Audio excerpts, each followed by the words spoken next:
It's time for The Drive with Q on Sports Radio 102.9 FM The Game. Now, here's Q.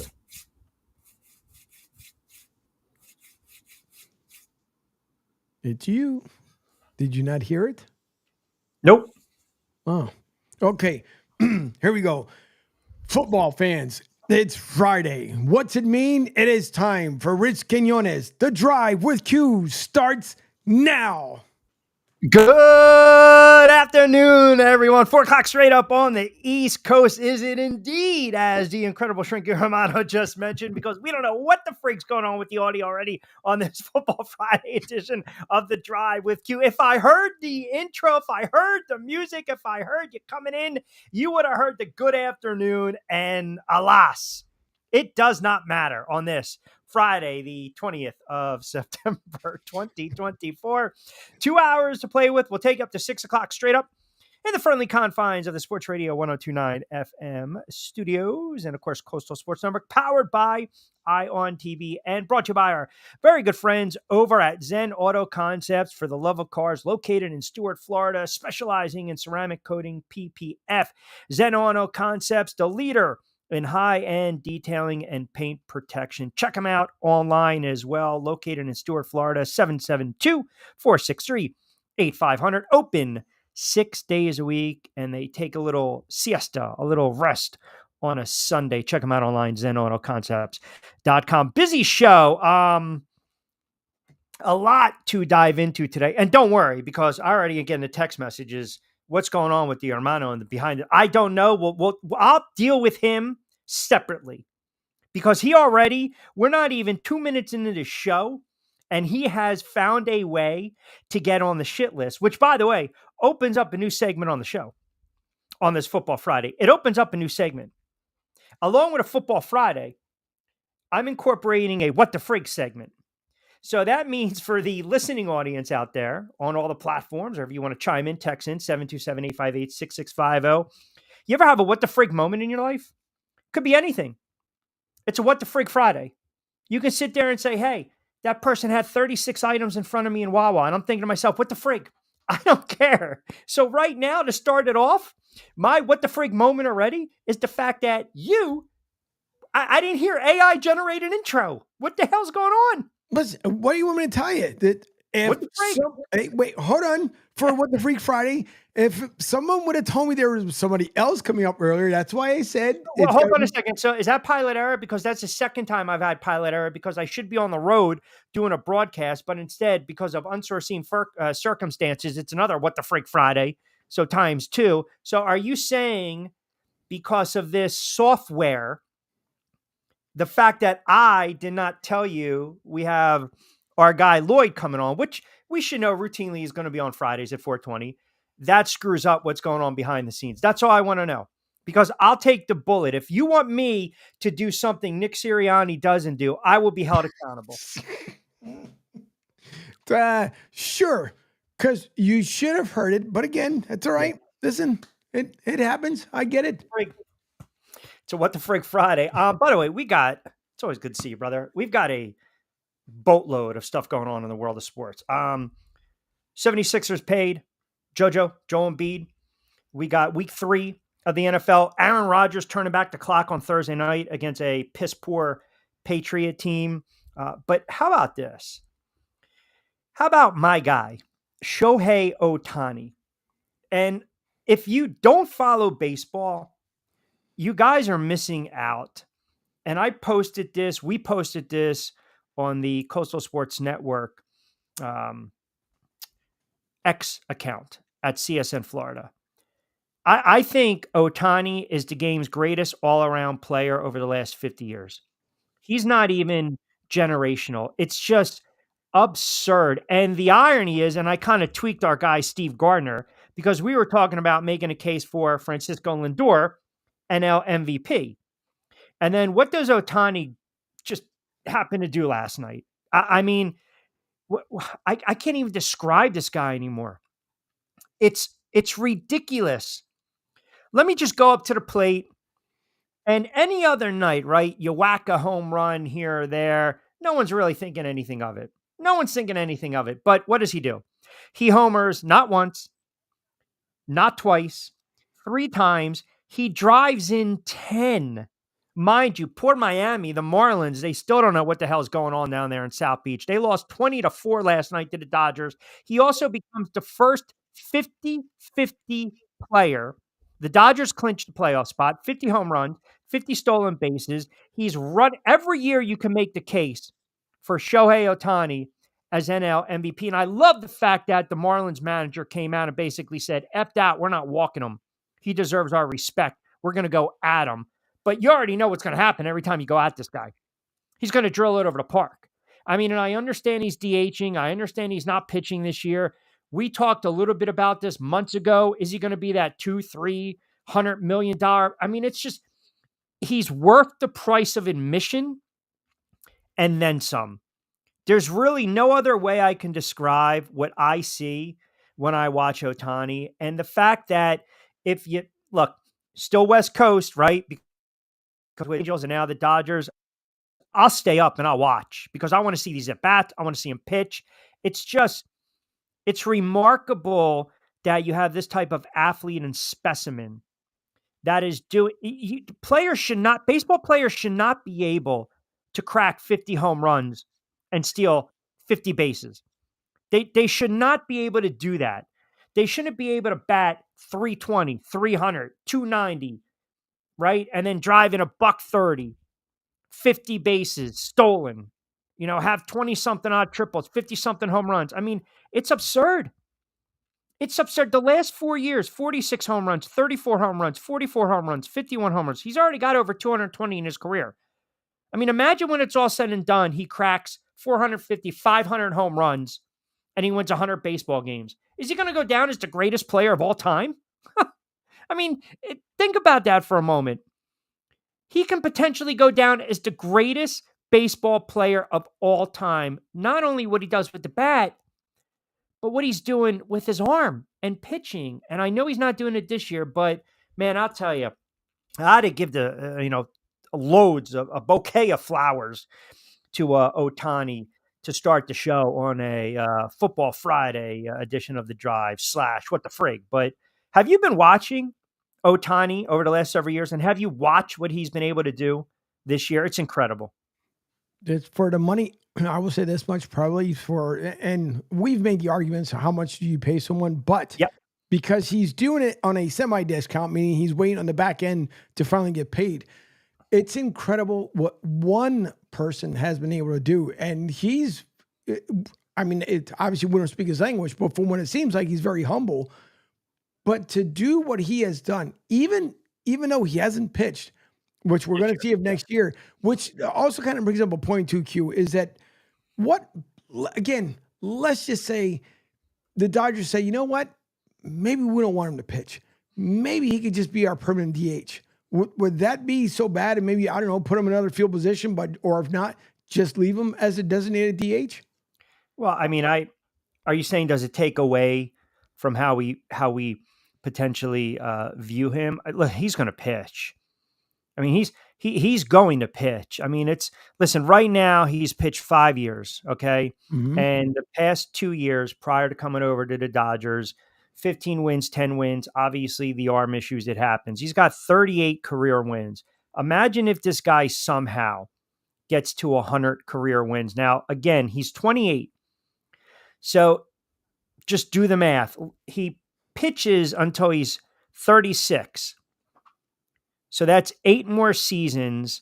All you basically need to get from this guy is 9 wins, 8 wins, right? 8 wins, liberal arts math, 8 times 8, 64. You guys love when I do that. And that's 38. And that gets you basically over 100 wins in a career. And then he's cracking another 30 to 40 home runs a year. Mm-hmm.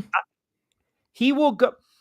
How can you not say he will go down as the greatest baseball player of all time? Of all time. Yep. Forget about Cobb, Ruth, Mantle, Mays, DiMaggio, Bonds, Rodriguez, Trout, Whoa. I'm just Robinson, Clemente. I'm just saying, how do you not? Okay. one person you can take out of that equation is Bonds, unless you're putting the asterisk. Yeah, but I can do the same thing with Rodriguez. I know. Well, Right? yeah, him too. I mean, listen, Babe Ruth, when Babe Ruth played, you're talking about the 1900s, 1914 to 1935. 1914 to 1935. Obviously, we know what he did with the power numbers. I'd have to pull up his whole stats as a whole. Babe Ruth won 94 games as a pitcher. Babe Ruth actually had back-to-back 20-game wins, 1916 and 1917, which, again, that's absurd. So let me just pull this up for a second. 1916, he won 23 games. 1917, he won 20. So back-to-back 21 campaigns. Now, if I look at what he did, 16 and 17. Now, again, he only had 100 and something at bats, 100 something at bats. He became that slugger 4 or 5 years into his career. Ohtani's been doing it from the jump. Mm-hmm. He's been doing it from the jump. And I'm telling you, man, I don't know how you don't look at this guy. How do you don't look at this player and say, maybe it's a bargain. It's a bargain what they're paying him. I mean, it was 10 years, $700 million, the largest contract in baseball history. Now, is he going to play for another 10? Nobody knows, but it's unreal, man. And now you get to see him in the postseason. Now you get to see him in the playoffs. It's must-watch TV. It's a must-watch. He can single-handedly carry the Dodgers to the NLCS. I mean, this is why every year, even when he was with the Angels, I always took a flyer on him as AL MVP because I knew, as great as Mike Trout was, Mike Trout's body was betraying him. Mike Trout's body, he was breaking down. So I couldn't trust Mike Trout to play 162 games, have 300 something odd at bats. But I mean, my goodness, you're talking all around, man. It just makes it that much more unique and special that he can pitch and that he can hit. And again, that's just my opinion. I just think it's absurd to watch. I'm trying to quantify or look at if you kind of, all right, you look at, say, the NFL, we're looking at that dual threat kind of player, but they're not going to put up the type of numbers that he did, right? We had different quarterbacks who can play different positions, wide receiver, running back, throw the football, like slash kind of ish, the Cordell Stewart, it's a bad analogy, but point being is I can't think of another sport where you have a player that has dominated the sport like he has over the last 5, 6, 7 years. And I know what people are going to say. Look at Patrick Mahomes in the NFL. Look at Joker in the NBA. I'm telling you, man, I think it pales in comparison to what Ohtani does on a nightly basis. And as you mentioned, Angel, he hasn't even pitched this year, which makes it absolutely absurd. It makes him more crazy to me. Mm-hmm. So, and that might be a discount, that contract, 727-858-6650. So your thoughts on Ohtani, a little baseball on this Friday edition of The Drive, a football Friday / what the freak. And by the way, how about the old man last night? Aaron Rodgers turning back the clock. And then, his little moment with Robert Salah where he just kind of like, it's that awkward where you go in, for the ass out hug, you want to kiss her on the cheek, the fist bump. And then he kind of walked it back a little bit like, hey, relax. I mean, we gave you that game the other day. We said the Jets, we love the number, and we told you the under. The Patriots stink. Where's my guy, Jovan Alford? When the Patriots lose, I don't hear from Jovan. So I don't want to hear about the Patriots being a good squad. Rodgers last night, brilliant, methodical, a surgeon. I hate to say it now because of what's going on with Tua. How do you not think the Jets are going to win the AFC East? I mean, they look good last night, and I get it. It was against a bad Pats team, but they've got winnable games coming up. Their big game, they'll be tested October 14th when they take on The Bills. Philadelphia Eagles back in action. Yeah, Philadelphia Eagles back in action. Everyone's complaining about Sirianni. I know we did. Everyone's talking about the offensive coordinator, defensive coordinator. When are you going to blitz? When are you not going to blitz? I think the Eagles right now, bookmark this game. Bookmark this game on Sunday. They have to go on the road, take on the Saints. That line's moved. That line now is sitting right at 2.5. I think it'll close at 3. So we'll dive into that game. The total is 49.5. Oh, by the way, Miami, no Tua, running backs banged up. They're getting about 5 on the road against Seattle. We'll get into that game, obviously. Interesting double dip on Monday night, Jacksonville and Buffalo, Washington and Cincinnati. And then you got Tampa, right? Yep. The Bucks are playing who? Bucks are playing the Broncos. So the Bucks are hosting the Broncos. They're laying a pretty big number, 6.5. Now, here's a crazy thought for a second, which I mentioned on my show this morning. If, again, the huge if, which I don't believe the Eagles are going to beat the Saints, just like I thought the Falcons were going to beat the Eagles, and I was right. But Eagles lose, Dallas loses, Washington, let's just say for all hypothetical reasons, win. Now your analogy, what you stated before the season started, makes you really wonder, like, is Q right? Well, I think Washington's in for a little bit of a reality check. Cincinnati's an extremely desperate team. They can ill afford to go 0-3. Now, if Washington wins to go to 2-1, it's a long season in the NFC. It's a long season in the NFC East. It's a long season of football, for that matter. I just felt that what I saw the other night from the defense, and that's another thing. I'm a little surprised that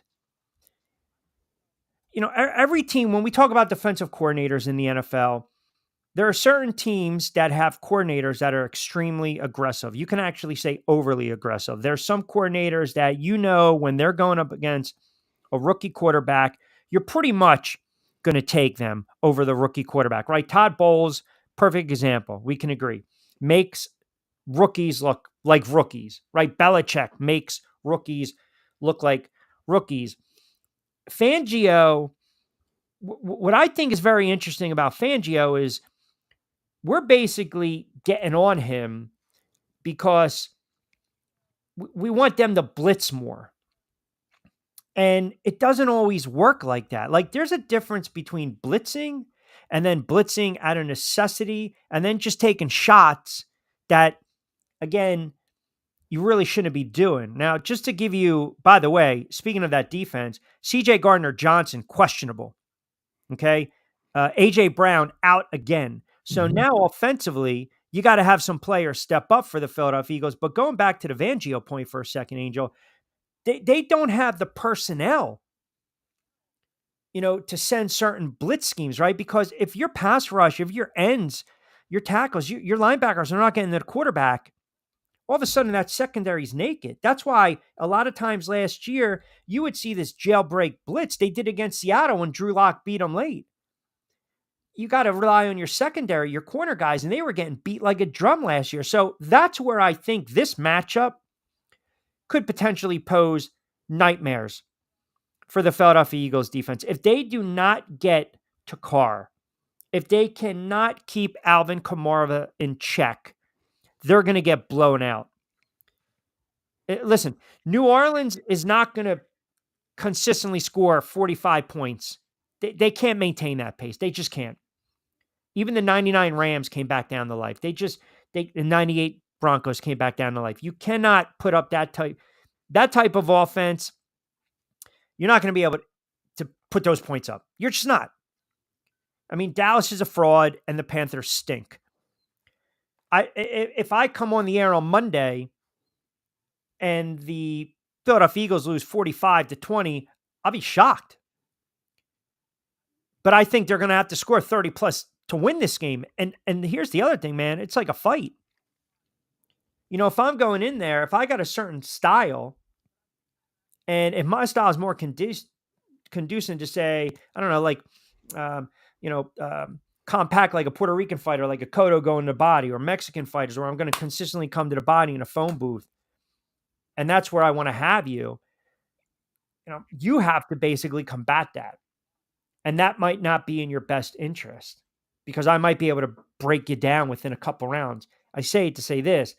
If the Eagles are going back and forth, up and down the field against the Saints, they're going to get their doors blown off. They don't have the offensive capacity to match the Saints. They just don't have the same skill set. They don't. And again, they also don't have A.J. Brown. So it'll be you got some really interesting games this weekend in the NFL. You really do. We talk about panic time for certain teams. I mean, think about this for a moment. Tampa Bay's 2-0. Seattle is 2-0. Cincinnati is 0-2. Jacksonville is 0-2. The Ravens are 0-2. Man, the Chargers are 2-0. You got teams right now that if they fall to 0-3, they're pretty much done. Their season is done, and we're not even near October yet. I mean, we know Sunday when the Giants are playing the Browns, I think 76. A light breeze coming off the jetty. But I'm just saying. 727-858-665. There's no reason to watch the nonsense anymore. Even my picks, 5 of 5. Right now, 3 of 2, 2 and 3 in week 1, week 2, respectively. And I got to pick it up, man. I got to pick it up. The prop who joins me on BYP, we are going to try to get him live today from our good friends over at Play It Again Sports. But he texted me. He's tuning in, and he said, make a point. He's playing in a super contest. So he's got the Jets, the Jags, the Panthers, the Eagles, and Kansas City. And he's got a couple additional plays. But he said, make a point to mention you can literally play 8 teams in teasers this week, which would give you about 28 total play teasers. Meaning if you look at some of these lines, 6, 7, 7.5, you can tease these lines down. So when you tease the line down, you'll get 6 down or up. Case in point, Tampa Bay. Mm-hmm. Right? Tampa Bay's laying 6.5. The Raiders are laying 6. Let's just say you like both home teams, but you don't think they're going to cover by those numbers. I'm basically teasing it down. Tampa win the game. Raiders win the game. It's essentially a pick 'em. The worst thing about teasers is once you lose the one game, you're pretty much screwed. So a lot of NFL, baseball, and then how about this on a What the Frig Friday? All this talk about the 76ers who can't even get out of their own way come playoff time. Can't even get out of their own way. Can't even sniff, smell, remotely touch, nothing tangible in Eastern Conference final. All this nonsense that Embiid wants out. And I will go on the record and say this. I mentioned this about a year ago on BYP on Back Your Play with Jonathan Marshall. I said the 76ers missed a boat to trade Joel Embiid. So, of course, what happens about 9 hours ago? Max contract extension. Yep. 192, 93, 192.9, 220, 221, whatever it takes. By the way, you know what that's from? You know what movie is that from? Crap, we gotta, damn it. All right, I'll let you sit on that one. Maybe the listening audience knows. But anyway, $1.93, which tells us that all the nonsense that Embiid wanted to get traded, forget it. Here we go. There you go. Player option 2028, 2029. I still believe in Embiid. Listen, he's a very good player. Health has always been the concern with Embiid, but the Sixers are now, when you sign this type of deal, this type of contract, it's pretty clear right now. Go out and deliver. Win us a championship. Win us a championship. Get to the friggin' Eastern Conference Finals. Get to the NBA Finals. But I'm paying you $200 million. Be the man right now. Yeah. Gabe Morency this morning mentioned that the contract that Joel Embiid got is equivalent to him as Dak Prescott. You show up in the regular season, can't show up in the postseason. Not a bad analogy. 727-858-6650. All right, just cranking it up on a What the Frig Football Friday edition. We already started 2 minutes into the show. My goodness, no bumper music, nothing. I come in cold. I just don't like that. Hey, don't point at me. We're going to point at our next guest when we bring him up in a minute. 727-858-6650. Quick timeout. We'll come back on the other side. Lloyd Mance is going to join us. Jets get the win on Thursday night, week 3, a must-win situation for insert team. We'll dive into it. Keep it locked in. 727-858-6650. Football Friday edition of The Drive with Q right here on Sports Radio 102.9 FM. The Game, Southwest Florida's newest game in town. We are powered by our good friends over at Played Against Sports. 1450 Clements Bridge Road in Deptford, New Jersey. Check them out online, open 7 days a week. You don't even need to shop in the cart, a la carte. You'll walk in right at the storefront. Boom, you got used merchandise, so much more. Hats, tees, golf equipment, bats, cleats, sneakers, anything you need, free weights. They got it. Check them out, 1450 Clements Bridge Road, Deptford, New Jersey. Quick timeout. We'll come back on the other side. Adopt US Kids presents What to Expect When You're Expecting. A teenager. Learning the lingo. Today I'm going to help parents translate teen slang. Now, when a teen says something is on fleek, it's exactly like saying, that's rad. It simply means that something is awesome or cool. Another one is totes. It's exactly like saying, totally, just shorter. As in, I totes love going to the mall with Becca. Another word you might hear is jelly. Jelly is a shorter, better way to say jealous. As in, Chloe, I am like so jelly of your unicorn phone case. You don't have to speak teen to be a perfect parent. Thousands of teens in foster care will think you're, rad, just the same. To learn more, visit adoptuskids.org. A public service announcement brought to you by the U.S. Department of Health and Human Services, Adopt U.S. Kids, and the Ad Council. This is the story of a very special woman. In a matter of seconds, she turned herself into a great mathematician or an entrepreneur. Her knowledge was limitless and still is. She could also make monsters disappear, especially those that lurked in the shadows under the bed. Once, this woman put back together a teenage girl's broken heart, which had been shattered in 1,000 pieces, just by giving her a bear hug. She masqueraded as a regular person at work, but as a superhero at home. Everyone knows her as Gabriella. I still call her Mom. Your hero needs you now, and AARP is here to help. Find the care guides you need to help, complete with tips and resources at aarp.org/caregiving. A public service announcement brought to you by AARP and the Ad Council. Call or text the show at 727-858-6650. Now, back to Q.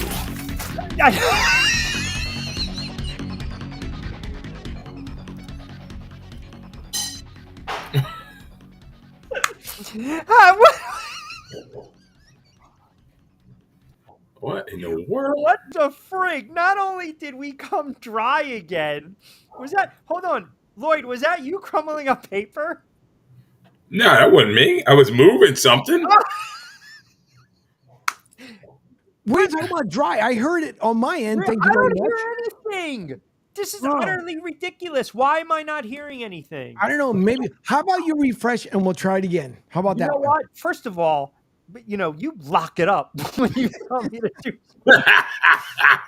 All right, you want me to refresh? Yeah, refresh and then we'll try it again. All right, we'll come back with Bumper Guy. All right, hold on a second. That's what happens. That's okay. All right, I'm refreshing. All right, go ahead. Refresh this. Hold on. Yeah, okay. Yes. Hey, Lloyd, this is what I have to deal with. Rookies. This is what happens. They get those big contracts and they get nothing but rookies. That's okay. He's overpaid talent. He sure is. This freaking guy. I tell you what. Now that he's coming back here. Here's one for him.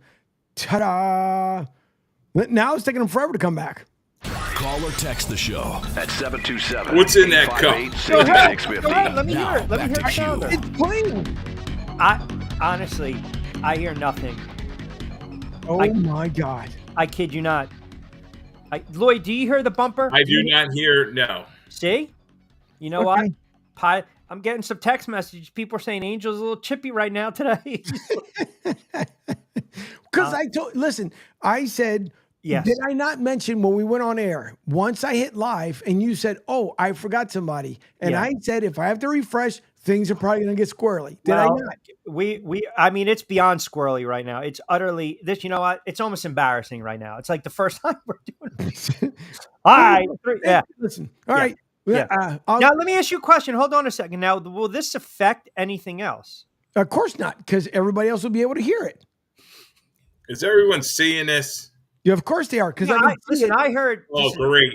I mean, this is literally like, I mean, I feel like, back in the day when everyone used to just call like the sports phone or Live 365 and you just had 17 people talking. This is where we're at right now. I need to bring it back to control the show. This isn't AOL.com, all right? We're not going into a chat room. This is It's not CompuServe. Exactly, that too. So I'll bring you back now. Here's Q with our guest, Lloyd Vance. Call us at the show at 727-858-6650. Enjoy the show. Now back to Q. Hey, welcome back, everyone. 33 past the 4 o'clock hour, a Football Friday edition of The Drive. Also, What the Frig Friday edition of The Drive. Our good friend Lloyd Vance, kind enough to join us, host of Lloyd Vance's Insider Football, here on every Monday night at 8 o'clock. All right, week 3, we will say, is upon us. We started it last night with the Jets. Pretty much a snooze fest, if you will. I was doing laundry and taking some notes on watching the game. Rodgers, though, looked sharp against a pretty porous New England team.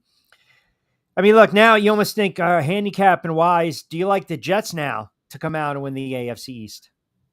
No, I still like the Buffalo Bills.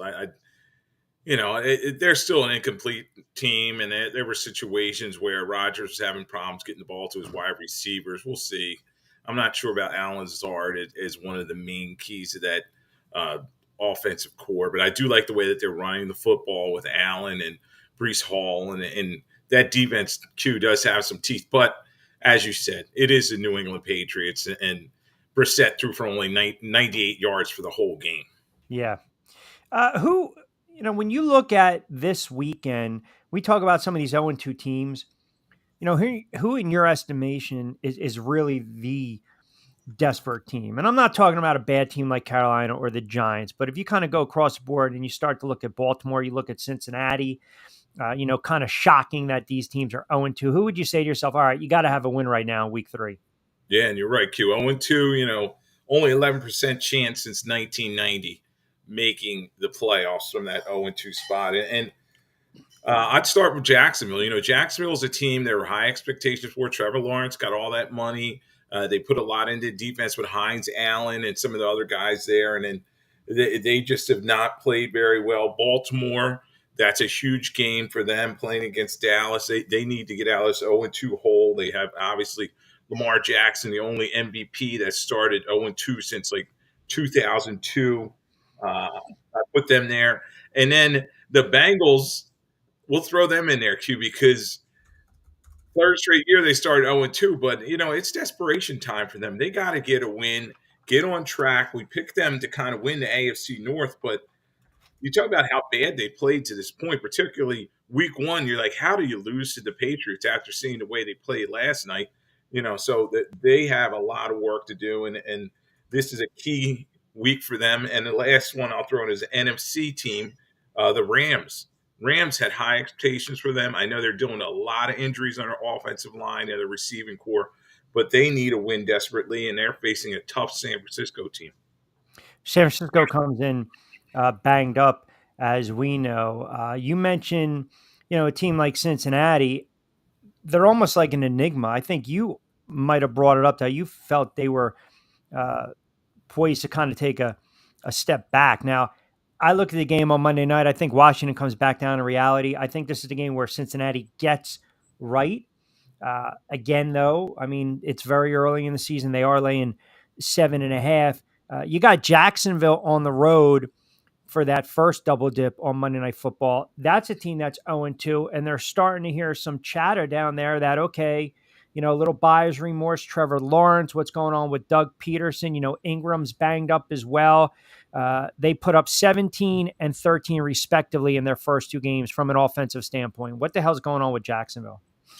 Yeah, let me start with I don't like two Monday night football games. That's ridiculous. I don't know why they put two games on at the same time, basically. But the NFL, they're going to try to squeeze every little penny out of all their fans.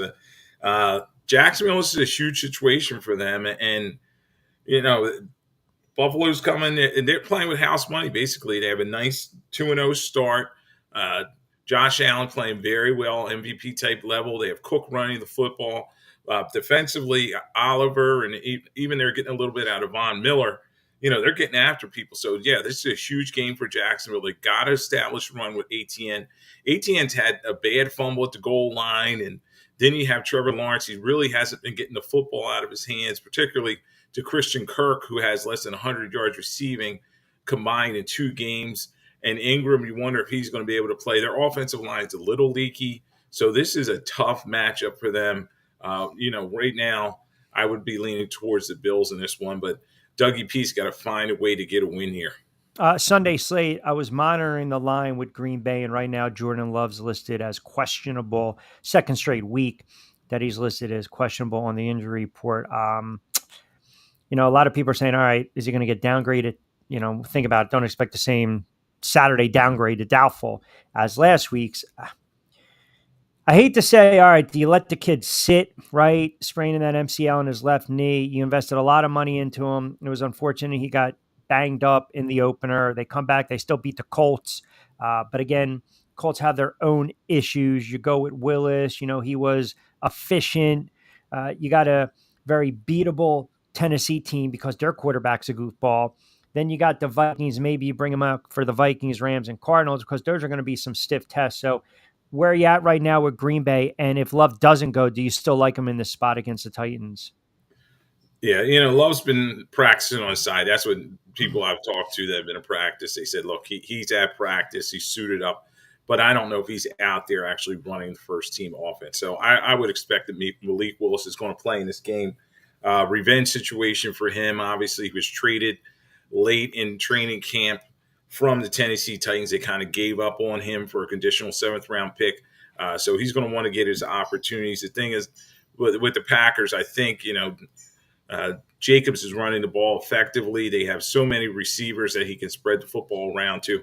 And their defense is underrated with Rashawn Gary and the rest of those guys. So I think they're going to go with Malik Willis at least for one more week and then kind of see how that MCL is with Love.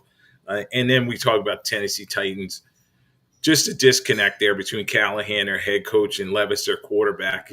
When you see the coach go, what the F are you doing? And he's just flinging the ball up there. And their defense is kind of solid, but I expect Green Bay to win this game. It's going to be probably a low-scoring game, and Willis is going to probably lean on his legs, and they'll try to run the football with Jacobs.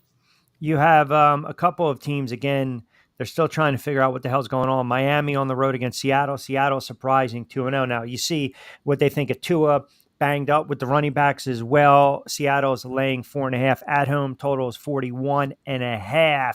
This can kind of be shaded right on the under. And then the Ravens against the Cowboys. The Cowboys got humbled. The Ravens are 0-2. Like, to me, Miami has to win, right? Just to kind of calm the waters. But the Ravens now, if the Ravens go to 0-3, pardon me, that would be utterly disastrous. I mean, look, it's okay you lose to open up the season on the road against the defending Super Bowl champs, but then you come back and you have a horrible loss against the Raiders late. I mean, you lose to the Cowboys now, man, there is no coming out of that. 0-3 in that division, by the way. Yeah, the Dallas Cowboys and the Ravens game, that's the game I'm going to have my eye on because you're right. If the Ravens go 0-3, their season's over because only 6 teams since 1980 have made the playoffs after starting 0-3. The last, the 2018 Texans. So it's imperative that they go down there, take care of business. Obviously, everyone knows Dallas's offensive line's not the way it used to be, and they're going to need to get some pressure from Oahe and the rest of those guys on that defense. Hamilton's a little banged up in the secondary for the Ravens, but they're going to have to find ways to get Dak off the spot. Now, the game's in Dallas, and they always play pretty well there usually. Now, last week they got kind of blown out, and we'll see how Lamar comes out running the football. Dallas has no running game, obviously, to keep defenses honest. Ezekiel Elliott, he just doesn't have much left, but CeeDee Lamb's going to be a tough guy to guard for the Ravens, but the Ravens have to have that urgency going into this game. I like this match at 1 o'clock CBS, the Texans and the Vikings. Listen, Sam Darnold has played really, really well. Houston's a road favorite, 46.5. Maybe, again, it's waiting for the other shoe to drop. But the one thing about Darnold is, as long as he doesn't turn the football over, right? If the offensive line keeps him upright, we know they've got some serious weapons. They got some playmakers. Obviously, their wide receiver and Jefferson is brilliant. They can run the ball with Jones. They're averaging about 5.5 carry. Then you look at the Texans and their offense. I mean, this might have the makings of a fun game to kind of watch, a shootout, if you will, right? Offenses start to open it up a little bit, and maybe we're looking at a 28-24 type of game. This will be interesting because the Vikings line has done a pretty good job up to this point, keeping Darnold pretty clean, and Will Anderson and those guys on the Houston defense. So they're just coming after people. They beat up the Bears last week. I think they had 6 sacks in that one, and they're going to try to do the same to the Vikings. The Vikings are going to have to get Aaron Jones running the football to keep them honest. Obviously, Darnold is going to need to drive the football down the field and make some plays. I'm hearing Justin Jefferson is going to play despite that quad contusion. They're going to need him out there. We'll see if Addison's going to play any other receiver. But this is a big matchup, and somebody's O's got to go. I still think, though, Q, that Houston's one of those teams that they just have that look that they can beat you a variety of ways in terms of they can run the ball. We'll see if Mixon's going to play in this one, but C.J. Stroud has so many weapons that he can spread the ball around to, whether it's Diggs or Collins, and it's going to be a fun one to watch, but I think it's going to be a high-scoring game. Friday edition of The Drive with Q inside the friendly confines of the Sports Radio 1 Coastal Sports Network.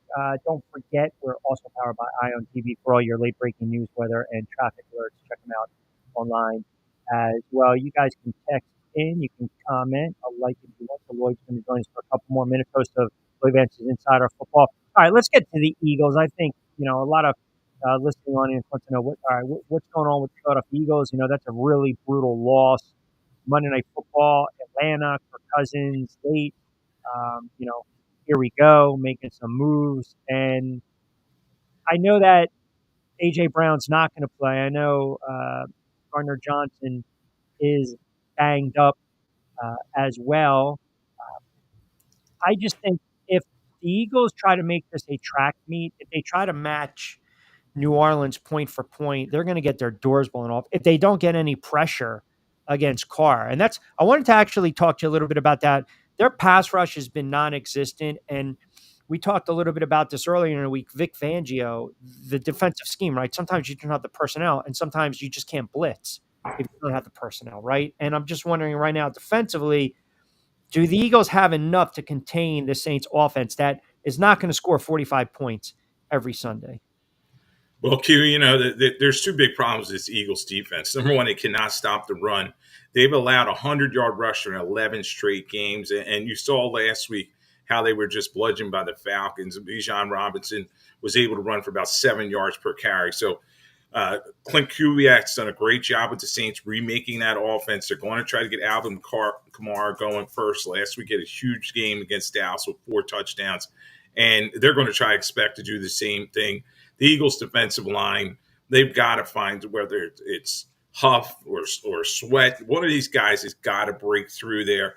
The Saints' offensive line coming into the season, they kind of had some problems with. The guys have really stepped up in terms of Ruiz and the rest of them on that offensive line. McCoy, it's going to be interesting. This one, you're right. If it's a track meet, Rashid Shaheed's going to be able to get deep on that secondary. We've seen the Eagles get picked apart late by Kirk Cousins. So I've been back and forth on this one. Is New Orleans for real? You start to wonder. But they scored 91 points to start the season. I just have a sneaky feeling the Eagles are going to try to pull this thing together, and it's a little bit more of, okay, they're not as bad as people think, and the Saints are not as good as people say they are. So I expect a close game, but somehow I think the Eagles are going to pull this one out. Expect a lot from Saquon. I know he's been very upset all week about dropping that ball, and he thinks that he lost that game for him. Well, the coach lost the game, but you also got to haul that in, right? That's the reason they brought you over. Or pick up 3 yards that they run the friggin' ball on 3rd and 3. Lastly, Tampa Bay at home laying a whopper of a number, 6.5. But it's still interesting, right? Because the total is 40.5. I mean, so it's like, all right, you got a 7-point spread. Tampa Bay scored 37 and 20 respectively the last 2 weeks.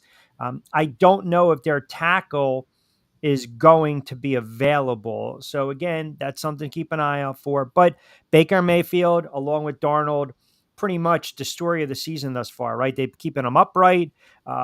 He hasn't turned the ball over. He's been playing smart football. The decisions making there. They can also run the football a little bit. We know about their wide receivers in Godwin and Evans, and you got White out of the backfield. So they got some nice little weapons and numbers. Man, I'll tell you, it's always tough when you start talking about these rookie quarterbacks, and obviously Sean Payton in Denver, they're going to live and die with Knicks. They're just going to take it as far as they can go. He's, again, rookie one more time on the road. That's a big number, though, Tampa laying 6.5.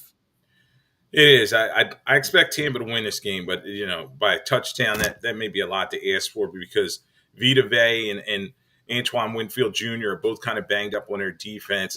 You talk about all the weapons that the Bucs have. They're going to be able to move this football on Denver. But the thing is, Denver, if they turn the football over, this thing could get ugly quick. Bo Nix is working through some things. He's finding out quickly that the NFL is difficult. He had some throws he'd like to have back in that game against the Seattle Seahawks. But I think he's going to grow and eventually be a good, solid starter in NFL.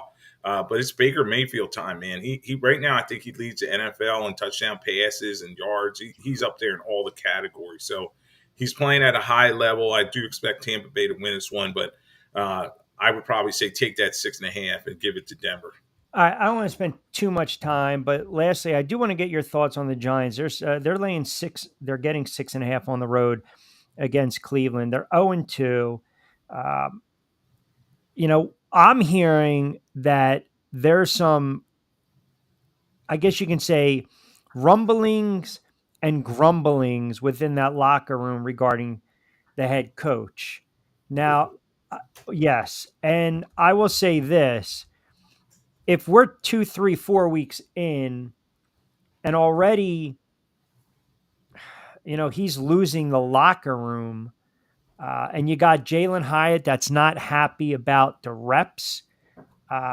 It's just all of a sudden, this now again, there's a report that, he might want out of New York. You're talking about a 2nd-year wide receiver. Obviously, you've got Neighbors. He's burst onto the scene, so you're going to try to get the ball with him. There's a report that Hyatt kind of wanted out in the summer. I mean, this is not good, right? This is not good. They trade a 4th-round pick to move into the 3rd round and draft him out of Tennessee. He's not Neighbors, right? He's just not. But point being is, this is a time where the head coach got to rally the troops, right? And I don't care who you are. There's 31 other of these guys on the sidelines. And Brian Daboll, I think, is just lost what made him unique year number 1, beaten down year number 2, and just kind of has this look of a guy that just doesn't want to be there. And now a win can change that, but you start to hear stuff leaking out of that locker room that players are not happy with some of the play calling, and maybe he's not exhibiting the type of leadership that they would want. That tells me that, 2 things are going to happen. Either they're going to rally and win a frigging game and shut up a lot of people for a week, or they're going to get their doors blown off 35-6, and then all bets are off. Well, the interesting thing is, Q, you think that the Browns probably got right last week against the Jacksonville. They got the win, and they kind of turned some things around there. Still not sure about who Watson is at this point in the season, but the Giants are now a team searching for identity. They did get a kicker, so they'll have that all squared away. They probably should have won that game last week against Washington. Unfortunately, not having that kicker killed them, having to go for 2 all those times.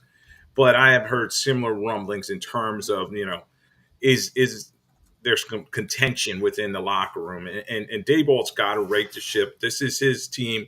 He's got to rally around Daniel Jones, who actually played kind of well last week. And Hyatt's going to get his touches, but he's a guy that he's a deep threat, and they drafted Neighbors for a reason because they thought Hyatt was kind of deficient, Slayton and the rest of the receiving core. So Neighbors is a big infusion to them. They'll have to get Singletary going, running the football, and then I think that's going to be the key against that tough Browns defense to slow them down. Because I think Garrett and the rest of them are going to get after Jones, and he's going to make mistakes. And unfortunately, once that starts happening, it kind of goes downhill from there. So I expect the Browns to win this one and cover the number. I'm telling you, it's just things can slip away. And I know what people are listening and watching are saying to themselves, you're not getting rid of a coach 2 or 3 weeks into the season. Stranger things have happened in the NFL, man. And I don't know, you go from being, just kind of the everyone singing your praises in year number 1. And now if he is losing the locker room and we're only in week 3, this is going to get ugly fast if they lose Sunday. And that's not a good thing, man. And you start retreading coaches like this, they just got to figure out a way to win a football game. I mean, I don't know if it's going to come Sunday. They might lose 20-17 on the last second field goal. But I can tell you this, if the Cowboys lose to the Ravens, the Cowboys are going to blow the doors off the Giants. Now you're 0-4. Now you start to grumble, and you got Seattle and Cincinnati and Philly coming up. I mean, it's conceivable they can be a friggin' 0-17. Yeah, it's crazy. I mean, it's a week-to-week league, and you got to see how it plays out. And like I said, they should have won last week, but they need to get a W bad. And Cleveland's a team this is an evenly matched set of teams. And other than Cleveland's defense, that's much more high-powered than the Giants' defense at this point. But they can get Watson to make some mistakes. We really haven't seen a lot out of Cooper in terms of the Browns' offense. And then their running game without Chubb has kind of been non-existent. So good matchup for the Giants. They got to pull together. And this is going to be a key game for their season, as you said, going forward. I mean, it might be a reprimandum on the quarterback and the head coach going forward at the end of the day. So, all right, brother. Excellent stuff. Don't forget, every Monday, 8 o'clock, 8 to 9, Lloyd Vance Inside of Football on Sports Radio 102.9 FM. The Game, a doctorate in football knowledge on this Friday. No longer BS. That was early in the week. A doctorate in football knowledge, but always kind enough to join us on the drive with Q from our good friends over at Play It Again Sports, 1450 Clements Ridge Road in Deptford, New Jersey. All right, brother. Enjoy college football. Enjoy the slate of football games, and we will do it again next week as always. All right, Q. Thanks for having me on. All right, my pleasure, my friend. There you have it. Our guy, Lloyd Vance. Yes, incredible. Shrinking Hermano. What's going on? 727-858-6650. I don't, maybe I just have to, I wonder now if we reset the table, will we get Bumper Guy back in the mix? Wait. Let's see if you can hear this. Yeah.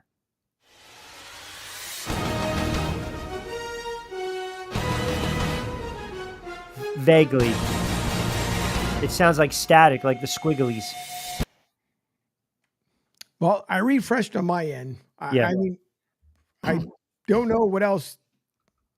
I can tell you right now, a lot of people are not happy they can't hear Bumper Guy.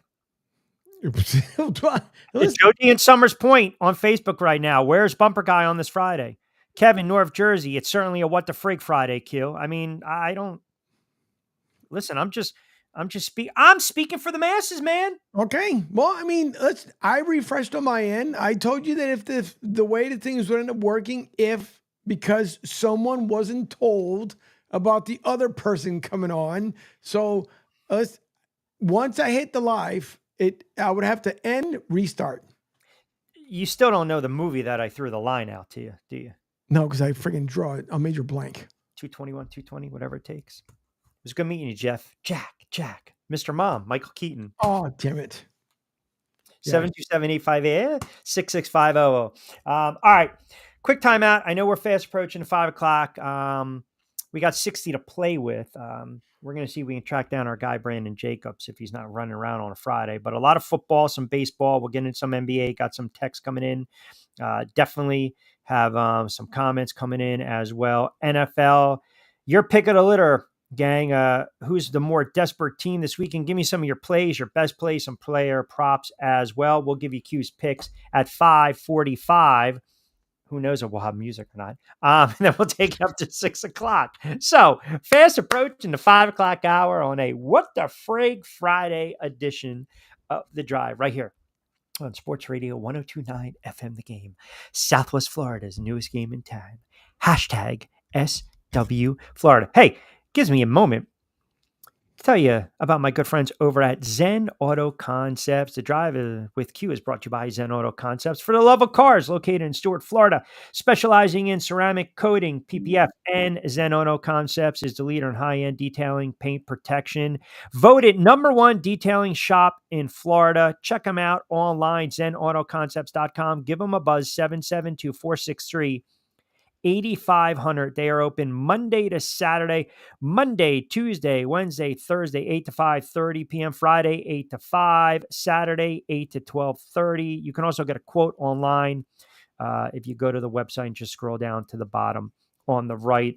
And a special shout out to the fine people over there, Lynn and Marco as well. All right, fast approaching the 5 o'clock hour, 16 of books. Got to remind you, this is Sports Radio 1029 FM, The Game. Gas Pump Guy, don't be getting on an angel. He's got his hands full already. With what?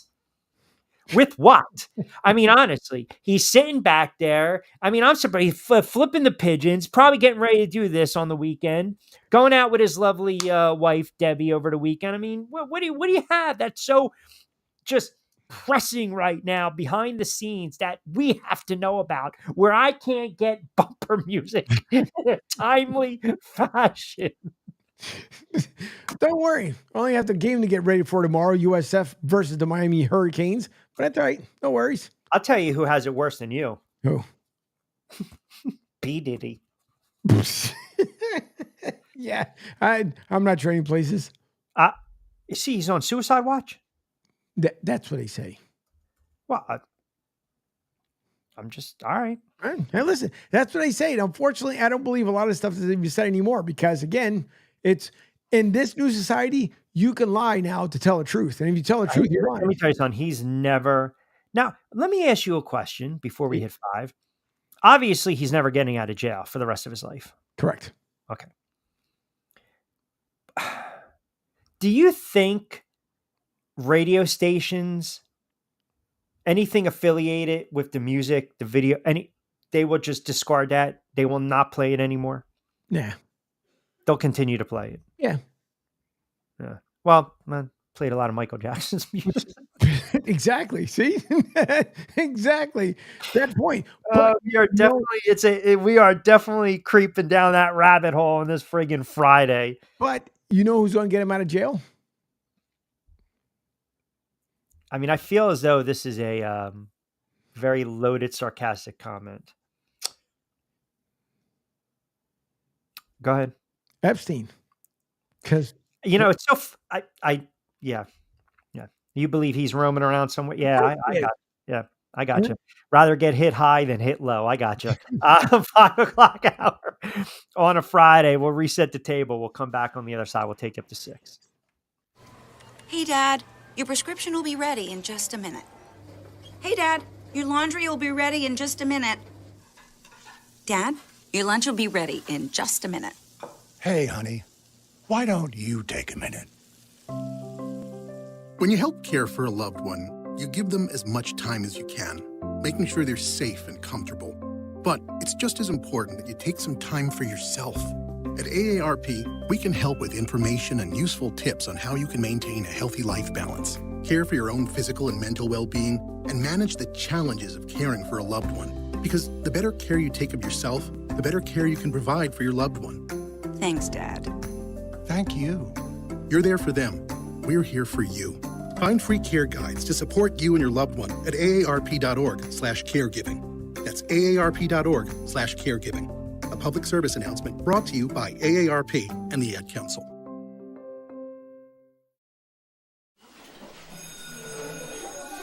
All right, class. Let's hear what everyone did this weekend. Jill? Well, I raised my older sister to a big oak tree. It was at least 100 years old. My mom said I must have set a record or something.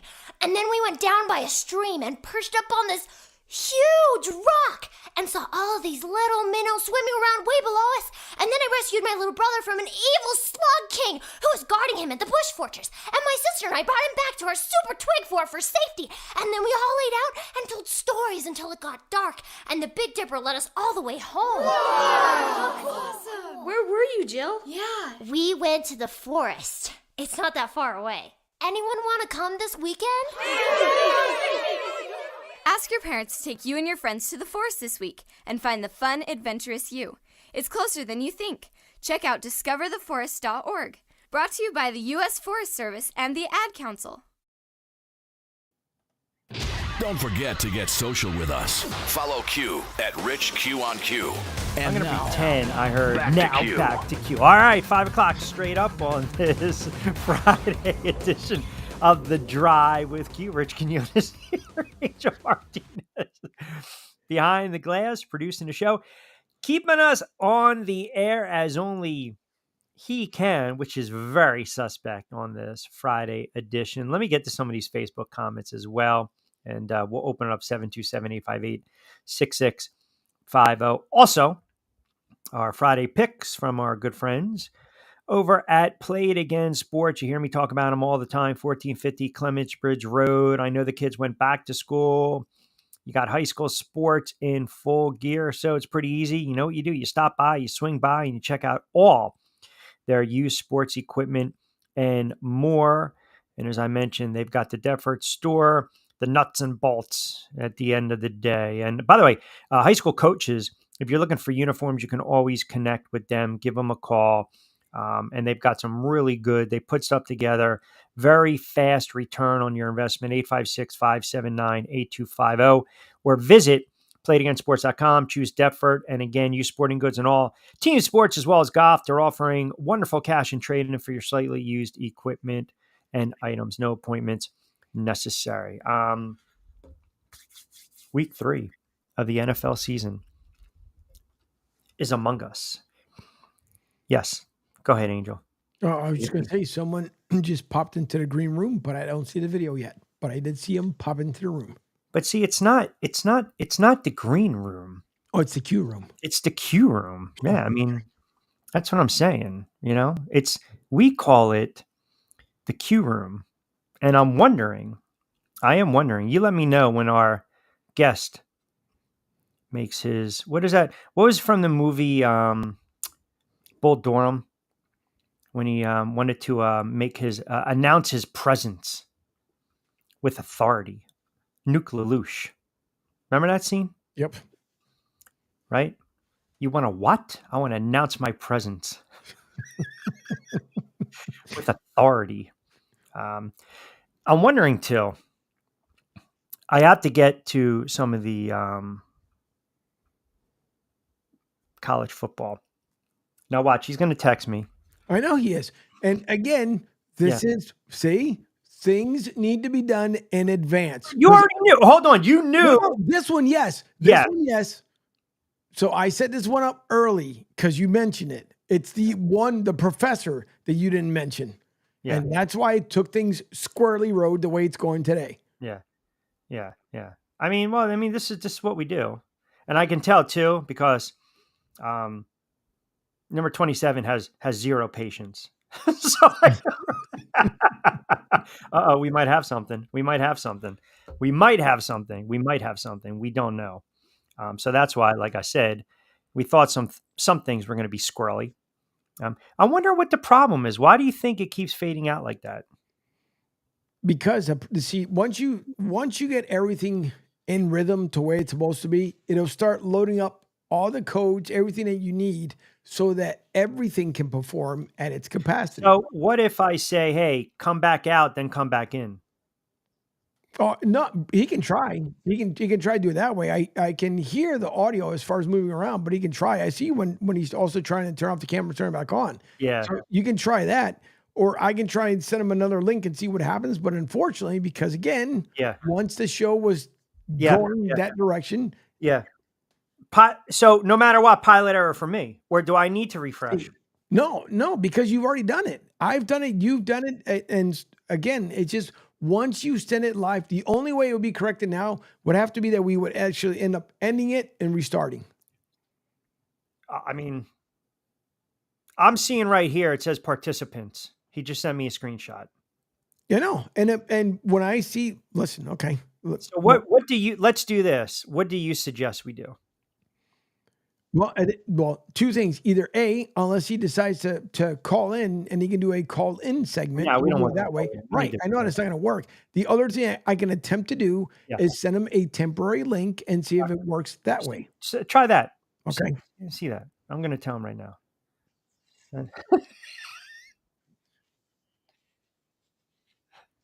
The funny thing is I can hear his mic. He's moving his phone around, so I can hear the mic. But again. That's the beauty of what we do. We're not confined to just get off the air. So send that. I said you're going to send a temporary link, and we'll see. And I'll just kind of go through some of these comments. We'll buy a little time. He dropped out. He's going to drop back in. What do we got here? Maddie in Delaware chiming in. Q. I'm a big time Ravens fan. I want to say it's panic time right now for Baltimore. I would like to see this offense though get in gear a little more. What do you think they need to do to pick up the W on Sunday? Great to hear you back on there. I used to follow you when you were on 1290 The Ticket. I appreciate that.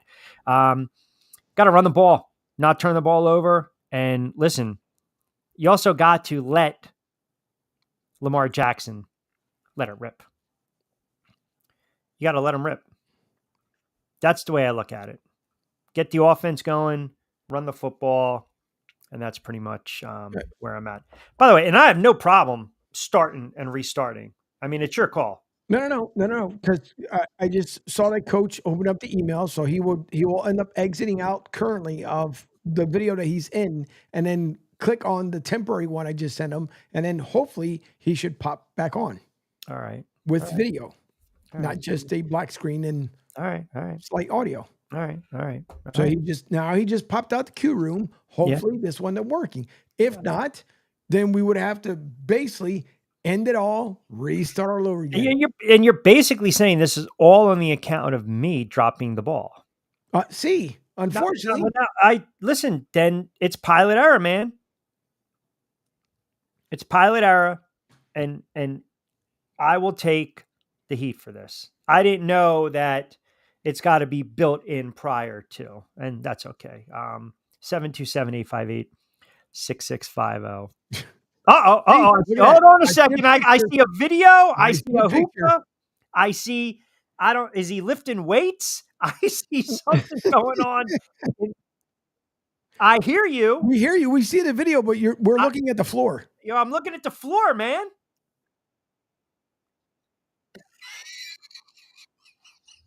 Oh, no. And, well. I literally just feel like punching him up right now. Why? No, we still see a piece of furniture. We can see the video, but we see the furniture. Yeah, unless you just turn your man. phone around. We got video. This is good. This is great. This is the best. I swear. We're gonna hang. We're gonna hang with him. We're gonna figure this out. It is. All you know what you can do is just turn. Hey! There he is. Stay right there. Stay right there, coach. Do not go anywhere. Hold on. I'm getting you in.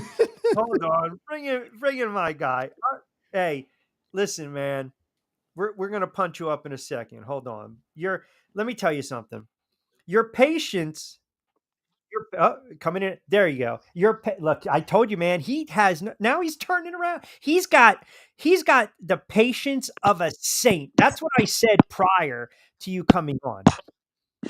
I said he has the patience of a saint. Look at him dicking around with the camera now. Because you gotta get it set up. No, I don't listen. This is great. There he is, the Dapper, two-time Super Bowl champ with the New York Football Giants. Wait a minute. Coach, just to let you know, this was not my fault. This is not my Brandon knows it's on me. He knows. Yeah, it is, because I was trying to figure the shit out, man, and it just wasn't working for me. See? And everything down on the bottom of mine said on. Nothing had the red line through it, so I know it wasn't me. Nope, sure wasn't. No, Brandon, it wasn't you. It's pilot error, man. This is all on me. we're dealing with certain, I guess you can say, software, and sometimes, as you say, shit goes awry, right? As shit goes awry, Downhill. it runs downhill. What's going on, brother? How are you? Nothing much, man. Just here getting ready for Friday night football. You know what it is, man. Same shit. Just a different Friday. Yes, this is true. By the way, I do have to ask you this. We were talking about some of the games, and we were talking about teams struggling, and then I guess I made a comment. I don't know, Angel, I forgot what I said, but I made it in joke and jest. And I said, well, you know who's having a worse week than he is? P. Diddy. Yeah, Diddy having a fucked up week, man. It's bad. Like Diddy week is bad, man. But guess what, man? Shit gonna catch up to you at some time, man. You drugging people, playing with little boy. You know, he playing with guys' booties and stuff. I mean, it'll catch up with you at some point, man. He's never getting out of jail. I don't think they'll ever give him bond, man. He's too strong. He's too powerful. He can skip countries in no time. Well, that's a pretty good point, man. That's a pretty good point. I actually had to catch myself too, because I was like, oh, maybe they'll stop playing his music. And then I was like, you know what? No, that's not happening. Music. That's what I'm saying. That's what listen, I hear you, man. I hear you. So a couple things. Let's just for a moment or two get into a little NFL, because I want to talk some boxing with you. Giants 0-2, Cleveland, right? There's some grumblings right now coming out that Dable's losing the locker room week 3. I mentioned a little while ago, you know, if that's the case and he's already losing the locker room week 3, and if they lose on Sunday, then things get ugly pretty fast. I mean, look, again, different time, different staff, different teams. You were on a team that was 0-2, desperate to get the win. 2007, you guys go down to RFK, you get the goal line stop, right? And it kind of turns the season around. I mean, if you're in that locker room right now, as a guy that went through it, what's the message you try to convey right now to the Giants? Just try to be as positive as possible. Try to, as much as you possibly can, just stay on a positive note. Encourage the quarterback. Just keep encouraging the quarterback. I don't think they put him in too many messed up positions last week. Ran the football, I think, decently last week as well. Decent, not great, but decent. We just need more offensive production. That's it. But just stay positive. You know, just remain positive, and anybody talking negative, cuss them out. It's just about all you can do. Like, that's how we handle situations back then, man. Everybody was held accountable in a good and a bad time. So I just say stay as positive as you possibly can, because the only thing that can come from your situation now is subtraction. Yeah. Nothing's going to really be. You're not going to get anything to be productive, or you know what I'm saying. Yep. You know, you can bench your quarterback. That's a subtraction. You can lose your head coach. That's a subtraction. You're going to end up with an interim head coach if that's really what they're talking about doing, because he's losing the locker room. You're talking about benching the quarterback. You don't know what you're going to get, you know, out of that. So just stay as positive as you can, and try as much to be as as productive as you can. So your quarterback, first year, nominee, Pro Football Hall of Fame, on the ballot, Eli Manning. I always find it interesting too, because being as objective as possible for me, being a fan and always being an Eli guy, I think it's a no-brainer. He's a Hall of Famer. You look at the stats, the number, the durability. You look at 2-time Super Bowl MVP, but you know firsthand, 2007, he got tossed around like a rag doll early in the season with his shoulder. And then correct me if I'm wrong, 2011, he had the plantar fasciitis. I mean, what made, first of all, you would agree Eli Manning will get in. It might not be on the first go round, but he's a Hall of Famer, right? I mean, no doubt, clear cut Hall of Famer. Eli's going. He's a first ballot. What made him so special, though? What made him so poised? And every quarterback can throw the ball. Every quarterback has some pinpoint accuracy. everybody has something also that's wrong with them and what they didn't have, right? Eli was so poised in the pocket, so poised in bad times. Like these type of times now, you wouldn't know you didn't know we was on to. Stay positive. That's what I say. Stay positive. Everybody around, stay positive. Positive, positive, positive. And at some point, positivity came from it. You know, there's nothing you can do now at this point when stuff going bad. Just only stay positive. Eli, was that guy who I think trying to put a team on the back of one man is a problem. I think you got to have a certain parts of the team on different people's backs in different situations, calls for different, things from different players. And I think Eli, if somebody asked me once before, what would it have been like playing for the Giants and Eli wasn't the quarterback? I said it's probably would have been hard because he probably would have gave us some guy, that would have been wanted to do everything, wanted to lead the team, the offense, wanted to lead the defense, he just wanted to be the team leader and telling everybody else to shut the fuck up and listen to him. Mm. That wouldn't have worked. Not with the locker room we had. So Eli was that guy to take the back seat in some situations, unless he needed to say something. Right, he'd take the back seat in some situations. And, he'd still have a lot to say, but he will also let other people lead as well. And everybody felt like that was their team. It was our team because everybody had a part of it that they had to take charge of, and that was that. Like I had the pregame speech. I had the pregame speech. Eli talked to the offense after right before we took the field, right? Uh, um, Before I took the pregame speech, Michael had the pregame speech. It was like that. Then everybody did their part, and then Coach Coughlin came up after everything else, and then we went to the field and kicked ass, or got our ass kicked in some cases. But everything was split and shared. We couldn't leave the whole thing on Eli's back. He had so much on his plate already. You know, he did what we needed him to do. He just did it at a very high level. So yeah, Eli's a first ballot Hall of Famer, no question.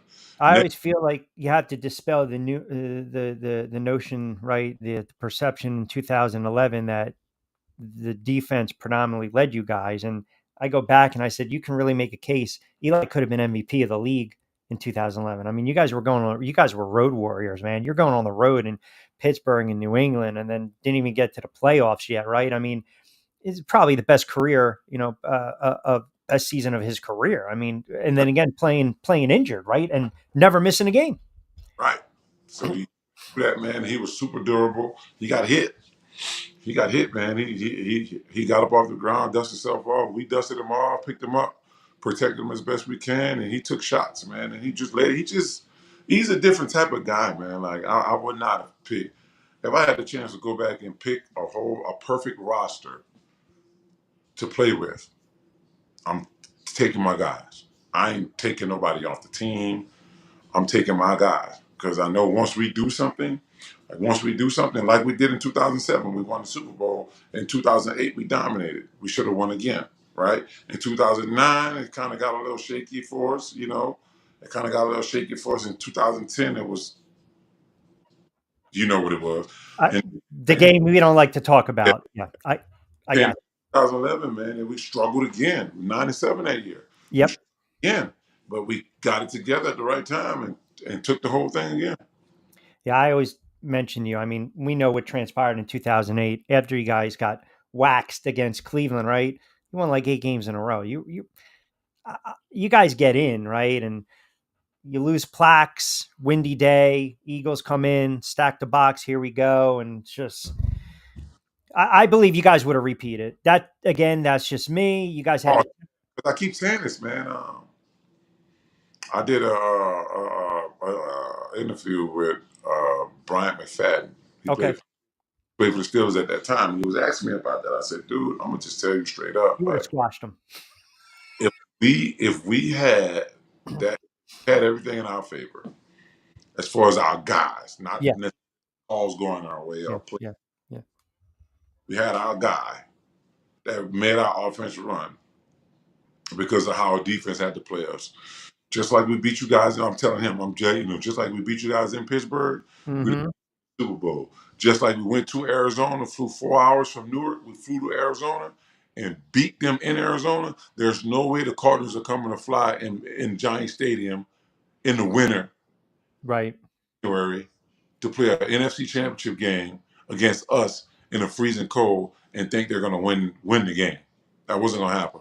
We'd have played the Steelers again, and we would have went to the Super Bowl and played the Steelers, and we would have beat them.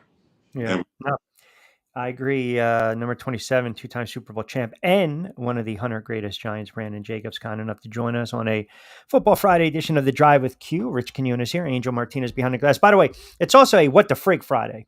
So what the frig can be anything. It could be something that happened this week, right? Like, for instance, we just lost his video camera. Now he's got to reset. This is a what the frig moment, is it not? Does this classify as a what the frig moment or no? Because I can't hold him accountable for the Wi-Fi. Unless his battery, maybe the battery on the phone, depending how much percentage. Or someone could be calling him. Or that too. That's happened a couple times. Yep, that too. If someone calls you, we'll knock you off. I feel as though this is like, when you get to the, remember back in the day, the shows, the cliffhanger, like we're waiting to see. We're waiting to see if he comes back. By the way, Vince chimes in. I got 2 sneaky lines for you, Q. Illinois +6 and Nebraska, Tennessee to cover the 7 in Oklahoma. Those were Costco's picks. We talked a little bit about college football. I actually, and let me pull it up while we're trying to get Brandon back up. Look at that. Oh, now he's taking us. Hold on a second. I thought we were going into a man cave, a little intimate setting there. What happened? What's going on? I don't know. It's cut off. It's all right. I'm gonna get to the college picks for the commenters in a second. I did want to ask you. I know you made a point. I guess you were talking about Kyler Murray last week. About not wanting to get guys in the offense, and then Arizona reminded him they have Marvin Harrison Jr. on the roster, and now he's actually lit it up. I mean, are you a Kyler Murray fan? I'm a Kyler Murray fan. I think he has stupid potential to be deadly with the football in his hands or throwing the football. To be a quarterback of his height, yeah, and what he's doing, I think he has the opportunity to be one of the great ones.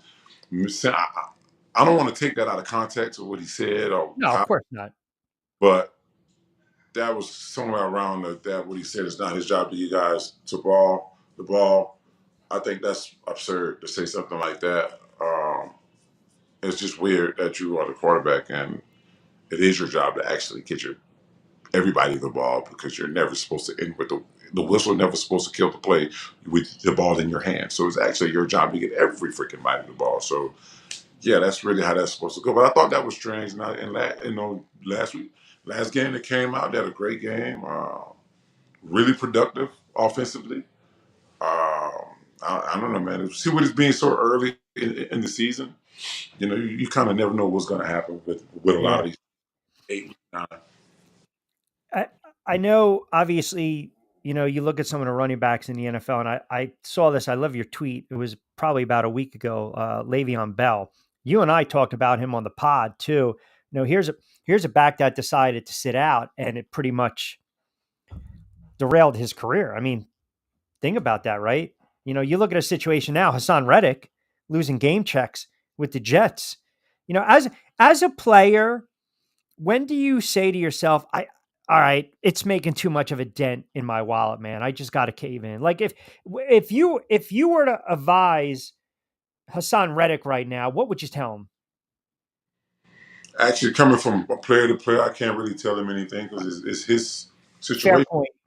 It's his situation. I can't tell him how to drive his car. I can't tell him what to do or even give him advice for that matter. He's holding out for money. He understands he has a small window, and I get it. But I'm not sure if they're even negotiating with him at the time. I'm not even sure if that's something that the Jets, that's just something that they plan on doing. Yeah. I'm not sure they even plan on giving him a contract. So who knows what's happening now? Is he trying to get them to negotiate a contract, or are they not at a certain number that he needs to be? Who knows? I can't even. Don't you know that when you trade for the guy, if he's going to want a new contract or not? You kind of know that, right? You got to know that if you're going to trade for a guy who had the type of season Hassan Reddick had last year, you got to know you got to make him a top 3 guy in this position. Yeah. What'd you think of the fights last night? What'd you think of Berlanga and Canelo? I mean, that fight went the way I thought it would go. I think Berlanga had a little bit more success than I thought he would have offensively as a fighter. But Canelo controlled the whole thing, man, just from the beginning to the end. I think he was on another level that Berlanga had never seen before. He was his first time really fighting on the big stage, so I don't quite think he was ready for that. The way he was outboxed, but like overall, it was a decent fight to watch. They did 17 million at the gate. Holy shit! Yeah, Crazy. This is big. That's crazy, man. Now the talk is, and I'll ask you, who's now? What's next, right? The most logical fight for Canelo would be who? Terrence Crawford or David Benavidez. I was going to ask you Terrence Crawford. I don't think it's going to. One of those two. If he's not going to fight none of those two guys, I would say he need to retire. If he doesn't fight him. Huh? You're saying if Canelo doesn't fight one of those two guys, you got to retire. Who else you going to fight? Who else is there for you to fight at the weight class? Well, I mean, again, if you're talking Crawford, whether or not it happens is another matter, right? I mean, think about it. Like, this is the way I look at it. If you look at the obvious issues, the weight difference, right, between both of them. So Canelo's high, light, heavyweight, won a world title, but he also lost in the division to what's his name? Dimitri Bivol. Thank you. Right? So it's not like I didn't think he looked like a world beater against Berlanga. I didn't. Wasn't on his level. I say Bud beat Canelo. I say he beat him. And I say quite may be able to stop him. Man. I think as strong as Canelo looked, as strong as Canelo's shots looked. Crawford's stronger. I don't think Bud would be there for that. So what if this fight were to go? So if you're saying Crawford is physically stronger, more mentally stronger, right? So now you put up a couple rounds, you bank a couple rounds, but then you got Canelo's power. If you handicap it, someone's going to say if it gets late in the fight, in the latter rounds, then that's where maybe Crawford would get in trouble. Absolutely, I agree with that 100%. The fight, like as the fight go past 6, go past 7. Well, now your skills are no longer winning you this fight. Now you got to tough it out. We've seen you have the skills, but now you see you may or may not be doing anything as much damage. Now you got to stand in there. Now Canelo can go in and use his power and back him up against the ropes 1 or 2 shots at a time. Maybe that could be an issue later on in the fight. But I don't believe that. I think Bud, his skills is so much better than everyone else's, and his pinpoint accuracy and timing that he also has with his counter shots. You throw a punch and he catches you in the middle of your punch right down the pipe. A shot you're not ready for can put you down. I just think that would be the thing that set those two guys apart, is the timing and the counter punching ability from Terrence Crawford and the power that he possesses while throwing those shots. I think that'll be the difference, and that's why I think Bud have an opportunity in 5 or 6 to stop Canelo. I mean, Crawford had some issues at 154. He did.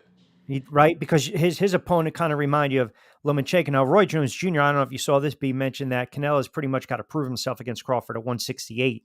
If we're going to look at Canelo and say, okay, he's one of the all-time greats, go out and, take on Crawford at 168. Well, I'm put it like this. Crawford has never done well with crazy pressure like that. This last fight, guy was just, you know what I'm saying? So he won the fight. He said to himself, well, shit, I'm having problems countering. He's just so awkward. I'm having problems countering him. So what I'm going to do is just get out the fight. I retreat, throw jab, jab, jab, try to counter again with my left hand, turn the ring, give me some space to retreat more, jab, jab, jab, left hand, turn the ring, pivot the ring. He won the fight. Right. Right.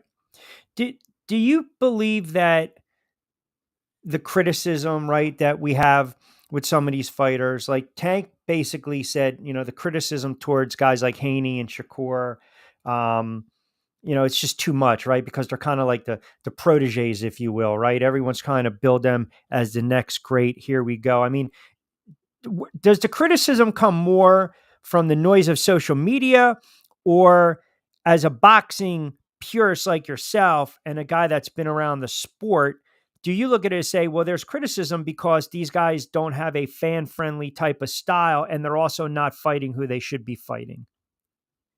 I agree with that. What you said, the second one, they're not fighting who they should be fighting. They're ducking each other. Is they're being made money, money being made an issue, which I get it. This is your prize fight. You want to get as much as you can every time you step foot in the ring. Me, honestly, me myself, I think Devin Haney's overrated. I believe Devin Haney's overrated. I believe whoever he gets in the ring with from here on out, I think he's going to have a problem with him because he was exposed on a lot of stuff, how much he leave himself open.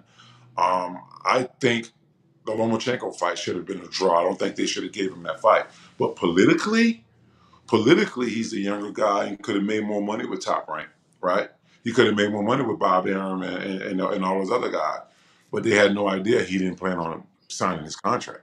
They didn't think he didn't plan on re-signing with Top Rank. So because he was a younger fighter, and they had a chance to make more money with Devin, versus Lomachenko being an older guy. He's coming from a country that could be wiped out at any minute. So they don't know how much time he has to be able to, help make them as much money as they possibly can. So Devin Haney won the fight. However, that happened. He Yeah. won. I'm going to go with a draw. I'm not going to give that fight to Devin, but I think it was politically. He won that fight on the political side of it. And he got exposed from Garcia too. I mean, look, Haney and Shakur Stevenson. I think Shakur is extremely talented. I can appreciate the technical aspect of his game, so to speak. They're world championship, right? Elite talent, but do they have that appeal, fan friendly? The failure to deliver knockouts. When conversely, you look at Tank and the guy, the kid has 28, 29 knockouts and 30 something odd fights. I mean, ultimately, if I'm paying 69, 79, 80, I want to see knockouts, man. I want to see guys get flat on their ass. That's what I want to see. And I don't know. I mean, even calling fights on the local circuit or even some regional, cards here and there, people want, whether it's a 4, 6, 8, or 10 rounder, they want to see action. And some of these guys are just, you look and you see, They're skillful fighters. See, yeah, I'm gonna tell you this shit, man, and this shit drives me crazy about the fans of boxing. Right? yeah, They want to see knockouts, but yeah, I can go I can pick up. I can go get a 135 pound guy off the street that's built and land a shot to knock somebody out. That don't necessarily mean he knows how to fight. So you can't. I mean, these casual boxing fans, as we call them, casuals. But what do the networks want? The networks want, they want asses in the seats and they want action, right? That's what they want. And then when the fighter doesn't give it, they get dropped. Right. But again, these casual guys are mostly the network guys. These guys are casual boxing fans. They've never been in the ring. They never had a conversation with a fucking real boxing trainer. So they're casual fight fans, and I get it. Everybody want to see, just like that's why everybody in this world love Mike Tyson, because Mike Tyson had the fastest, most brutal knockouts in the 90s than any other fighter in the history of boxing. But guess the fuck what? He wasn't the best. Oh, I know that. I got hammered for saying he was hyped up, but as great as he was still an aspect of being overrated, because when the time came and he had to step up, and I get hammered for saying it like I'm a Tyson hater, but the facts are when he had to step up and fight in his class, he never won those fights. Listen, I love Mike Tyson. I love. 100%. 100%. But just skills, he had boxing skills where guys that was too big and couldn't move that he landed shots, or you got an old guy, you know, old guy like a Holmes he beat that was over the hill was done. You know, you got Spinks, Holmes and Spinks are only there's only two Hall of Fame fighters he beat out of Right. the five. He didn't beat Lennox Lewis. He didn't beat Evander Holyfield. Right. He lost to Buster Douglas. That was a little sketchy on a knockdown, a knockout count, whatever you want to say. I Well, with get the that. mouth guard, you're talking about Buster Douglas in Tokyo with the mouthpiece, the mouth guard. Mm-hmm. He didn't. He overlooked Buster Douglas, and he caught a guy that was motivated after his mother passed, and for one night he got caught. But also, too, let's be fair. That loss, even though he won fights after that, he was never the same fighter because even when he took care of Selden, he got knocked. He got stopped in the 11th against Holyfield, and then he got DQ'd in the third round. So everybody's excuses that they go to when talking about Mike Tyson is three of them. He went to jail, he was on drugs, and his trainer died. Jail, drugs, trainer died. Well, guess the fuck what, right? If you know you can't perform without, and you added these things in your life, which he was on drugs before that anyway, you just didn't know about it, right? He was doing the same shit. His trainer died. Cool. Okay, it changes up, you know, it changes up a little bit for you. But nobody wants to, they want to make this an excuse for him because of the fights he lost. And that, you know, but they never talk about the 5 fights under that team that he won. Nobody never talks about those 5 fights he won under that trainer, under that same promotional team, the whole thing. Nobody, they always say, well, he only lost because of this, right? But you can't say he only lost because of this, because the 5 fights he beat, the 5 fighters he beat under that training, you can't, they never talk about that. No, They all, I hear what you're saying. Yeah. I listen, I mean, no one wants to look at Mike Tyson and remember him, you know, getting knocked out against Danny Williams or Kevin McBride, right? But you know this. I mean, these guys, man, they get a couple fights in them, a couple rounds, and they just some of them have ugly losses, man. I mean, I think you can be, I think you can make money, be a draw, and be successful, but in boxing, I feel as though, as you mentioned, the casuals, 60s, 70s, 80s, and even the early 90s, we're talking the heyday, man, because you had the middleweight, you had and the welters, you had everyone fighting everyone in the 80s. In the 70s, it was dominated by the heavyweights, and everyone was talking, well, when are we going to get the next great American heavyweight, right?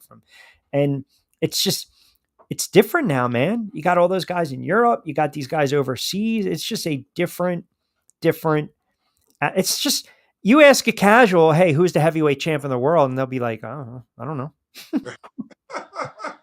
Right?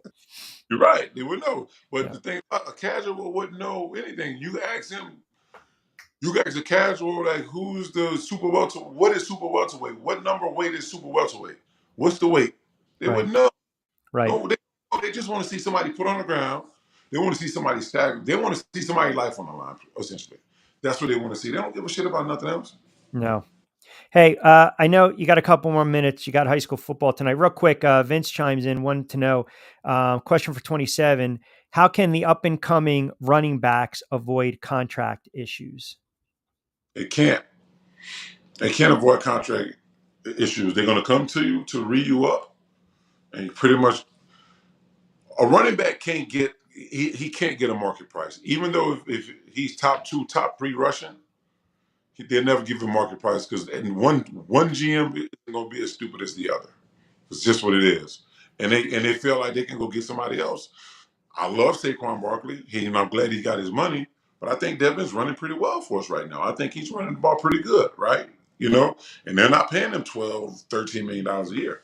Right. So, but he's going to play this year, he's going to play next year, and then he's going to be up for a contract, and we'll see what the Giants do then. If he continue, if we can ever get on the winning side of things, and everybody's happy, and he's running the ball well like he's doing now, I would like to see what happens.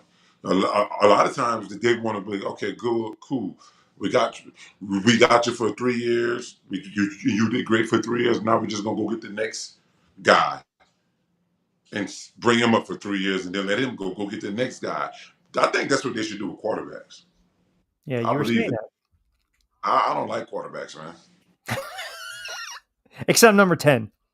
Except number 10. That's the only one I like. Quarterbacks, to me, is so many quarterbacks in the NFL. It's a very small percentage of quarterbacks who's living up to the dollar sign that they're getting paid. I agree 100%. And they retread the quarterbacks a lot, man. I mean, you got the water pistol starting in Carolina. I'm not a big Bryce Young fan. That kid need change of scenery. Get him the hell out of Carolina, man, because that ownership group.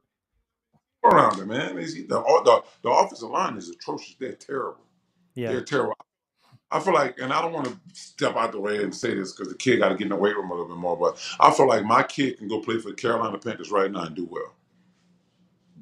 Well, Because watching them play is like watching some wet paper bag out there, man. It's crazy.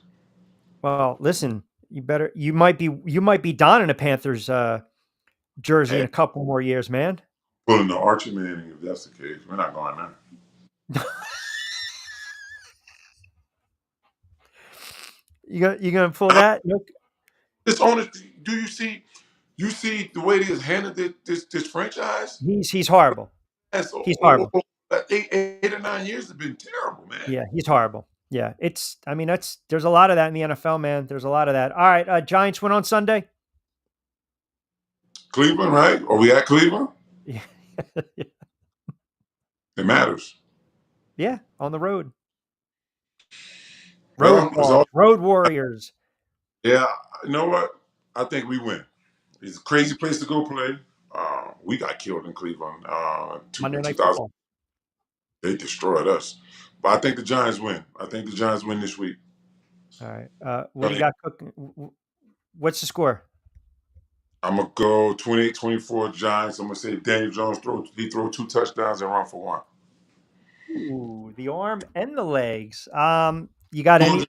I was passing. I'm gonna say he's 20. He's 26-34. Really efficient day. All right. And Deshaun Watson he's got tired legs. Low bearing. He out with low bearing purposes. Yeah. I can't get him out on that. I can't. Somebody's called him. Oh man, I knew sometimes, I was gonna just totally just say, hey man, I know I gotta let you get out of here. But then I was like, let me see if I can squeeze one more minute or two out of him. Let me get to a couple of oh, there he is. All right. I wanted to get you out on a good note, man. I wanted, I don't on the what the frig? He'll come back. He'll come back. You This got to is remember. this is the quintessential What the Frig Friday. It sure is. This is it.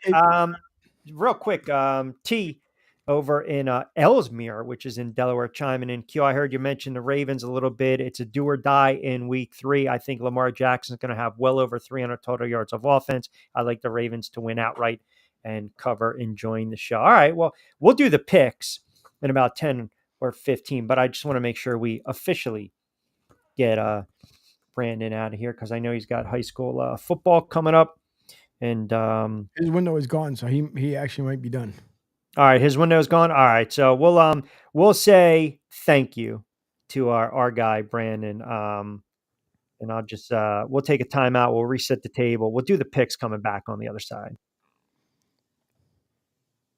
Ion Tampa Bay is the latest news, weather, and traffic for Pinellas, Pasco, Ellsboro, Hernando, and surrounding communities. Stay connected on X, Facebook, and their website, iontp.com. Ion Tampa Bay keeps you informed on breaking news as it happens. Southwest Florida's newest game in town. Sports Radio 102.9, the game powered by Ion Tampa Bay. We'll be right back.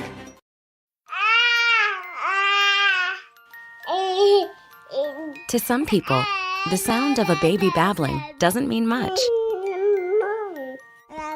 But that's not necessarily true. By 6 months, they're combining vowels and consonants. By 9 months, they're trying out different kinds of sounds. And by 12 months, their babbling is beginning to take on some meaning. especially if there's no babbling at all. Little to no babbling by 12 months or later is just one of the possible signs of autism in children. Early screening and intervention can make a lifetime of difference and unlock a world of possibilities. Take the first step at autismspeaks.org. A public service announcement brought to you by Autism Speaks and the Ad Council. The following is made possible by Dad. Why was the basketball court all wet? Because the players kept dribbling all over it. The dad joke. Corny, groan-worthy, but also one of the simplest ways to share a moment with your kids. Why do you have to be careful when it's raining cats and dogs? Because you might step in a poodle. And kids that spend more time with their dads grow up to be smarter, more successful. Can I tell you a cat joke? Just kidding. And, with any luck, funnier adults. Why didn't the skeleton go to the dance? Because he didn't have any body to go with. Dad jokes rule. So take a moment to make a moment and give your kid a laugh. It's as easy as going to fatherhood.gov. Brought to you by the U.S. Department of Health and Human Services and the Ad Council. That's really funny. Call or text the show at 727-858-6650. I'm not even going to try with the bumper guy because I know you're going to say, I don't hear it. So call or text the show. I hear 858-6650. What? I literally just heard the promo playing over. And now I finally heard the promo, 727-858-6650. So if you heard the promo, that means that you should be able to hear this. Call or text the show at 727-858-6650. Now, back to I'll tell you what. You will hear from my agent. 727-858-6650. By the way, how much do you think the fan was offered by the Dodgers for catching Shohei Ohtani's 50th home run ball? A bat, jersey, hat, glove, and 2 free tickets. $300,000. Wow. I'm not even going to ask if I'm going to have bumper music for my friggin' picks because I'm not going to hear it. I wonder if I can play. Can I play them off? Can I play them off YouTube on my own? Hang on. Hold on. Wait. We're trying something here. Hold on. Oh boy. Just you worry about you. Let me worry about me. Okay. Yeah. That's what I'm worried about the entire show. On. I'm going to. We don't want click up. Let me see if you can hear this. Tell me if you can hear this. Hold on. Can you hear that? Nope. Really? Yeah, really. Don't worry, I got you. Wait, did you say you can't hear it? No, I can't. Oh. Someone's got their balls twisted on a Friday. No, because I'm telling you. His name ain't Diddy. 5:45. You let me know when the music's queued up. I'll wait for the music. If I don't hear it, I'll flip the pigeons for you. All right. All right, so we're going to try this. Week 3 in the NFL. Q's picks from our good friends that played against sports in a league where the players back their play. Here's exactly. This is the way we're going to have to end up doing it because it's the only way you're going to be able to hear the music. So let me play it on my YouTube. At least I feel like I can hear it. Oh, what? That's CBS music.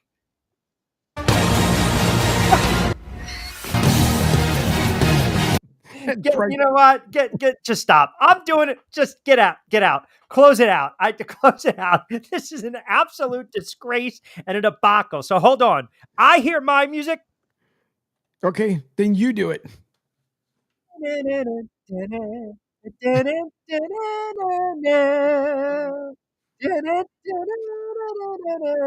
All right, let's go through our 5 picks with no music and a little juice free.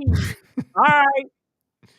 You got the Bears and the Colts. Bears 1-1. Colts are 0-2. Indy is laying 1. Anthony Richardson gets off the mat at home. Williams struggles a little bit. Give me the Colts at home. Game number 2. Chargers 2-0. Steelers 2-0. Pittsburgh laying 3. They are a fraud. They will come back down to earth. The Chargers will put up 25 or more. Give me the Chargers +3 for game number 2. I'm going to do a little teaser action with the Raiders and Tampa Bay for games 3 and 4, respectively. We'll knock them back down to a pick 'em each. I'm also going to play the over in the Raiders Panthers at 39.5. Game 5, I'm not even going to touch the Giants. I'm not even going to touch the Eagles, even though I'll give you my thoughts before we get out of here. The 5th and final game, Kansas City on the road. Playing 3 again. So I love the fact that I can hear this music. Kansas I'm glad City you can hear it. against the Falcons, 1-1. Give me Kansas City to move to 3-0 for game number 5.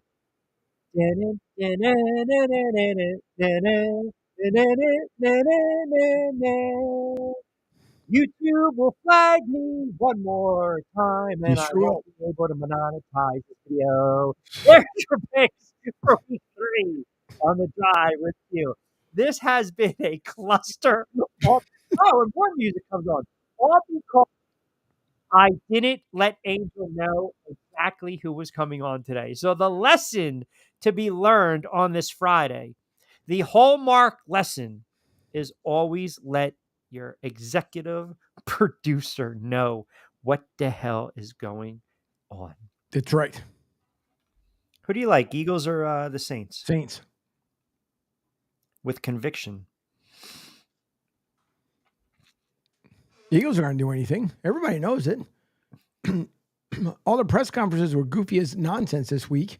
It doesn't mean he is Mike McDaniels. That, you surmise that the Eagles are going to lose because the press conferences were goofy. No, I'm just telling you because look at the past 2 weeks.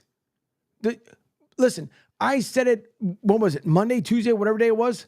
My pillow coverage is not going to freaking work. Mike Lindell is selling more safety pillows than the Eagles are selling on the field right now. It's bad.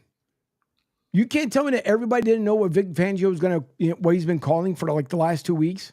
Yeah. I mean, you allowed Atlanta to, other than just going into the locker room like Shedeur, Sanders, that's all you had to do. Because what did they do? They didn't do anything. 46 seconds is all you needed to win the game. That's true. Dave, listening in North Jersey, chimes in. Q, you mentioned that ball 300,000. You got to be kidding me. That's got to be least valued at $2 million. The longer they hold out, the more money is going to be in their hand. And double check. I think it was 2 friends that caught the ball. Well, all right. Well, would you hold out? I mean, obviously you can negotiate and leverage like 500,000. You split with your buddy 250, or would you hold out for?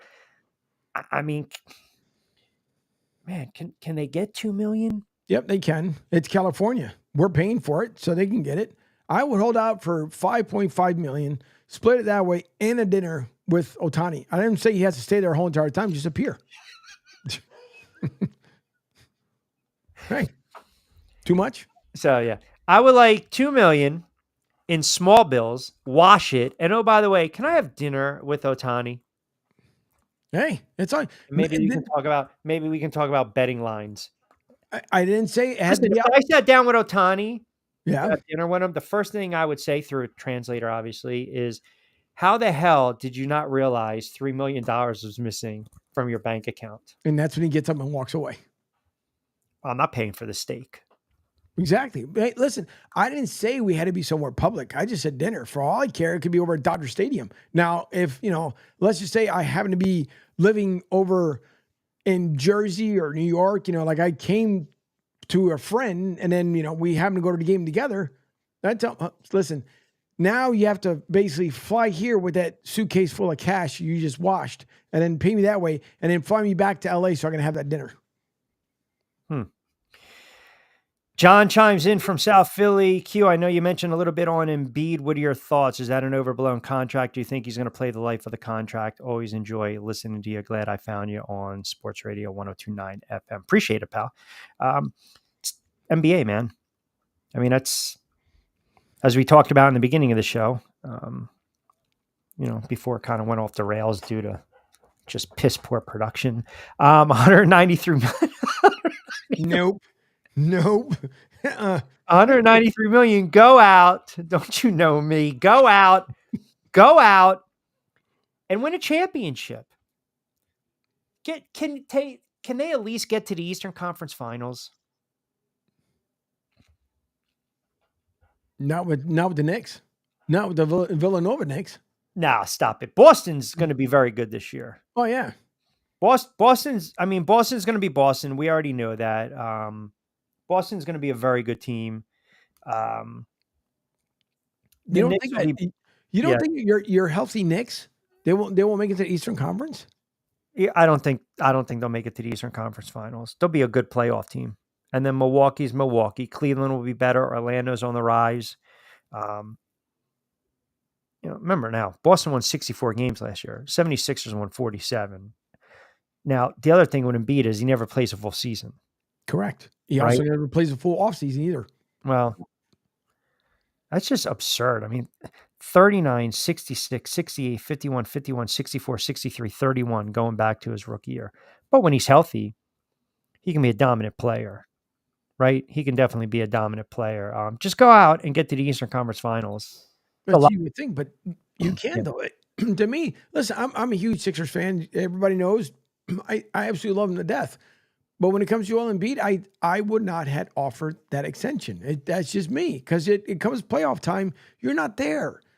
So, I mean, what else are you going to do? And then if you do come back, they want to insert you at the wrong freaking time. So to me, I'm sorry. I'm not spending that kind of money. And you barely get that deal done for the new arena down here in Chinatown. So I don't know. Unless just Josh Harris is spending stupid money, then so be it. Obviously, he's going to do it with the Commanders. So why not do it with the freaking Sixers? But I think that's way over. And then so he forked up the last year of his contract, which was like $59 million, to add another $6 million on there for $64 million, whatever it was. So I don't know. Whatever's. It's the NBA. I mean, there's always these types of contracts in the NBA. So,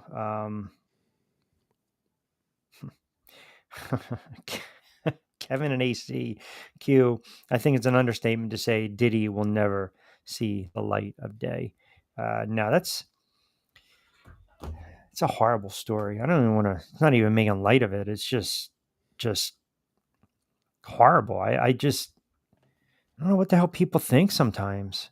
Well, Gaspon guy actually made a good comment earlier on, which I didn't want to bring it up while Jacob was on, but when you had mentioned about not playing his music, he said, "Hey, they don't play R. Kelly's music anymore." Well, that's thought about the same thing. Things. Right? No. But listen, I mean, it's just really disturbing, right? You have to understand, when you take out 782 things that I won't even say, just in case there's other people listening, but 782 items. First of all, if you're going around and you're looking at 1, 2, could you imagine if you go up to 500, like there possibly can be any more? What? We're up to 650, 700? I mean, that's just nuts. Yeah. I just think you get to the point where you can't sit there and say, "Oh my God, this is shocking." I mean, it's disturbing. It's disgusting. He should rot. He should stay in jail for the rest of his friggin' life. He should never see the light of day, period. You're on suicide watch. You should have thought of that before you did exactly what you did for 30 something odd years or however long it is. I just, it's just, man. Yep. Well, not to include either. The Kardashians are also wrapped up in it too. That's why, listen, I've said it over and over again. You know where he's locked up. MDC, which basically ridiculous, understaffed, dangerous. You get a high level of deaths, a high level of suicides. But again, why do you think? Listen, until the day that Epstein's brother says, "Oh, I see the body now and I have proof," I don't believe it. You're going to send them there because magically, give the weekend, if not by next week, magically he committed suicide. Oh, the cameras weren't working, the guards were switching shifts, and no one knows where the warden was. I mean, What? I'm reading this. I mean, this is ridiculous. Freak offs, capturing women on camera without the victim's knowledge. The Fed seized 3 AR-15 rifles, 1,000 bottles of baby oil and lubricant when they raided his Miami and Los Angeles homes this past March. I mean, what are you doing? Like, Johnson Johnson's gonna be a little butthurt. They're not making any more money. I mean, this is too soon. Never too soon. Yes. I mean, you just, I mean, they're probably executives. I'm not even going to make light of it. You know what? Don't even get me started with this nonsense. It's just a very, you're unbelievable. It's just a very, very disturbing story. It really is. All right. I do like the Giants to finally get a friggin' win. An ugly game, 17-16. And I'm going the opposite with you, Angel. I think the Eagles play much better. Well, we both think they lose, but I think they play much better. But I think they're going to have a hard time going point for point with the Saints. I think this is going to be high scoring fair. I do like Tampa. I don't like Miami this weekend, and I don't like Jacksonville, but I do like Tampa. I also like Miami in college football, but I'll tweet out the picks as well. I know we got to start wrapping it up on a what the frig, and it was a what the frig Friday. It was a what the frig Friday. What do you have this weekend? You have soccer, you have volleyball. What do you got? No, so the teams will be traveling. So the ladies will be at FAU, not this weekend, but next week, and then they're back home against Memphis.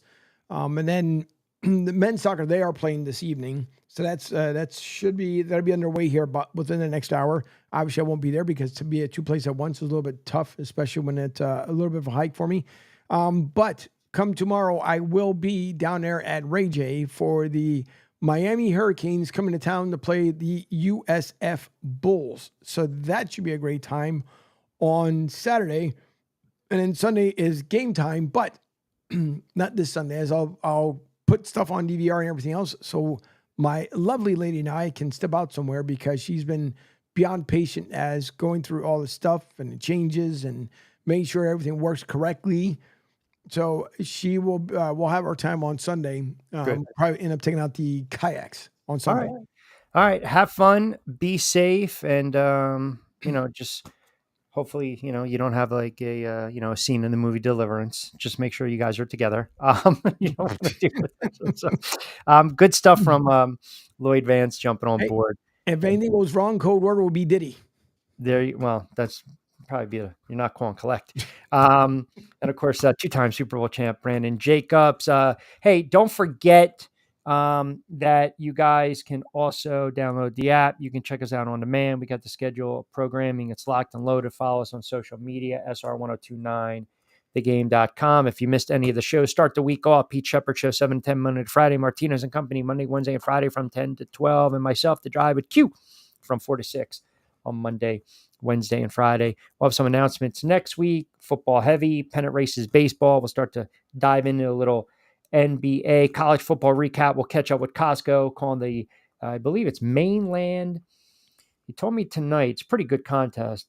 Cherokee and Mainland, which is actually at 6. So you guys can check that on the Cal Athletic, Cal Live YouTube channel. Follow Costco as well. With that, everyone, enjoy the baseball this weekend. College football heavy tomorrow. I'll tweet out the picks. NFL on Sunday. Keep it locked and loaded.